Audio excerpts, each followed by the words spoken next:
Spans బాగుంది, chocolate flavour తెలుస్తుంది, ఆ బటర్ టేస్ట్ అది తెలుస్తుంది, చాలా బాగుంది. 30 రూపీస్ అయితే అంటే అంత టేస్ట్ లేదు, ఉంటుంది ట్రై చేస్తాను. Okay, thank you madam. ఎలా ఉంది? చాక్లెట్ ఫ్లేవర్ బాగా నచ్చింది, అమౌంట్ పరంగా టేస్ట్ పరంగా అయితే వర్త్ ఒకటి ట్రై చేయాలి. అందులో చెర్రీస్ ఉన్నాయి, మళ్ళీ చాక్లెట్ ఫ్లేవర్ వేశారు, మస్కా వేశారు, మనకు కూడా చాలా స్మూత్గా ఉంది, చాలా బాగుంది. ఓకే, చాలా బాగుంది. థ్యాంక్స్ అండి. బాగుంది, సూపర్. వర్త్ 30 రూపాయల కంటే చాలా వర్త్. ఓకే, సూపర్ ఉందన్న, చాలా బాగుంది. సూపర్ ఉందన్న. భలే ఫస్ట్ టైం ట్రై చేస్తాను. Okay, thank you. Hello Vizag people, bike వాళ్ళ చాయ్ విత్ మస్కా బన్. ఈరోజు డే 16.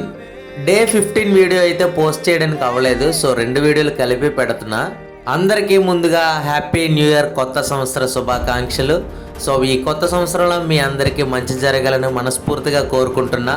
ఇక మన సేల్ విషయానికి వస్తే 31st నైట్ అయితే కొంచెం స్లోగానే జరిగింది, ఎందుకంటే ఈ రెండంగో మందు సిట్టింగ్లో, కేక్ కటింగ్లో ఇలాంటి నాన్ వెజ్లో ఉంటుండగా మనకు సేల్ కొంచెం స్లో అవుతుంది అనుకోండి, అది వేరే విషయం. సో కొంచెం స్లోగానే జరిగింది, బట్ టైం పట్టిన బన్స్ అయితే అయిపోయాయి. మన స్టాల్కి అయితే గొడుగు పెట్టట్లేదు, ప్రాబ్లం అవుతుందని. గొడుగు లేదని స్టాల్ లేదని అనుకోవద్దు, జీవీఎంసీ ఆపోజిట్లోనే సెంట్రల్ పార్క్ దగ్గర మీకు తెలిసిన లొకేషన్లోనే స్టాల్ కంటిన్యూగా రన్ అవుతూనే ఉంటుంది. ఈవినింగ్ 5 to 8 అక్కడే ఉంటా. బైక్ వాళ్ళ చాయ్ with maska bun. Thank you.